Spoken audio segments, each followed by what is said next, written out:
afternoon, y'all. I'm coming to you today from a little bit of a different setting, but that's okay. I felt it was important to get a message to you. So I hope you're having a wonderful day. That said, I wanted to talk to you about this idea of agility, um, leaning back on the agile methodology and what uh, it took the software industry by storm, and then it has begun to transition itself into models of leadership and things like that. And while this is less of a people leadership concept, I think is important to talk about because of how the mindset works to everything that you attack, including your leadership concepts, including how you deal with people, how you approach things. Is this idea of adaptability, agility, flexibility, all of those words that come with that. But I want to go to its root source, and then kind of adapt it to the people leadership. So if anybody's heard of the Agile Manifesto, agilemanifesto.org, you can go there. You can see the 5 principles of agility and what they meant to the software engineering organization. That being said, I've adapted those just a bit, and actually it might have been 4. I don't know. Anyways, um, but I've adapted them just a little bit. I'm going to read those to you here so you can kind of get it, just to kind of pull away the software specific thing and make it general for business.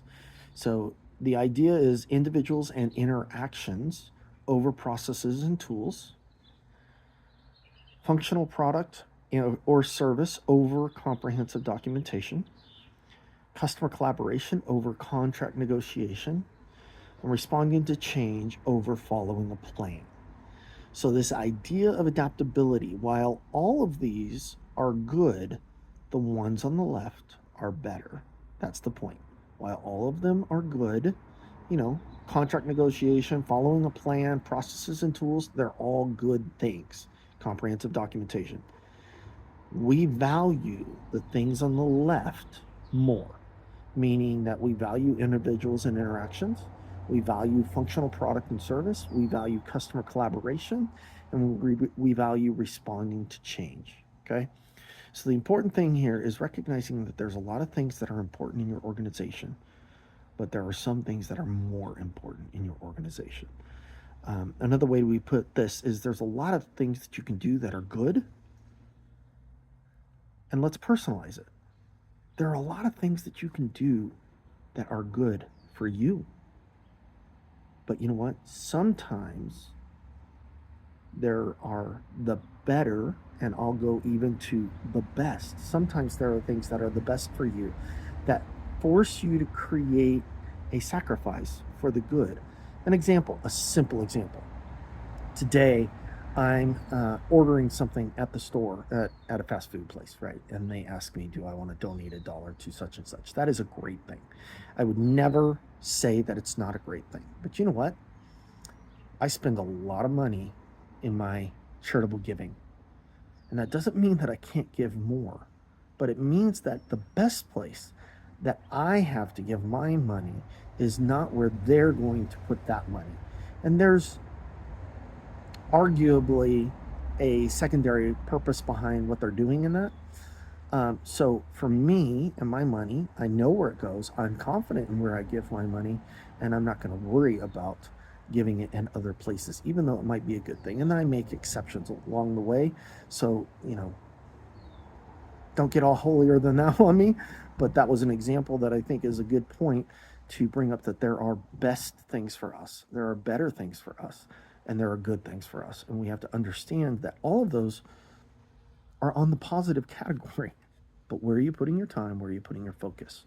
This is why we have focused goals. This is why we have things that allow us to make decisions on where we put our time, where we put our money.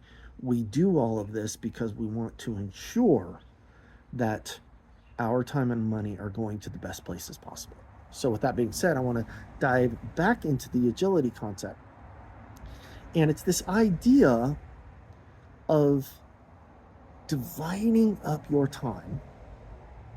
Maybe that includes money and everything else, but pretty much your time into iterative chunks. Okay? Taking large projects, dividing them up into iterative chunks. The old adage goes that how do you eat an elephant? Well, you eat it one bite at a time. That's exactly what we're talking about. We take iterative chunks and we iterate across those until the project's done. And what that does is we kind of reverse this out, right? This analogy might get really gross, but the point is, in the end, we took all of those chunks and in reverse, we ate the elephant, right? Well, if we're building a product, if we want to build a ship per se, right? And the customer tells us that they want a ship and it's going to take 3 to 5 years to build that ship or whatever. And we get all of our ducks in a row in the beginning and we build them a ship. 5 years from now, when we deliver that ship, we give them exactly the ship that they wanted 5 years ago, not the ship that they want today. And that's why we do iterative development, because we're constantly checking in, we're constantly working with the customer to make sure that we're giving them what they want. You're responding to change, you're doing customer collaboration, you're focusing on that functional product that they want now, not that they wanted then when we started the process. And we're engaging with them, individual interactions, right, on a consistent basis. And this whole idea of agility, whether or not you're building a product or whether or not you're in accounting or doing whatever, the point is it's customer relationships, it's interactions, it's connecting the dots, it's the psychological element of connection and making sure that you're being sensitive to their needs and you're being sensitive to theirs. I think an AC unit just went on in the background, so I'm going to end here, and I hope you have a wonderful day. Thanks.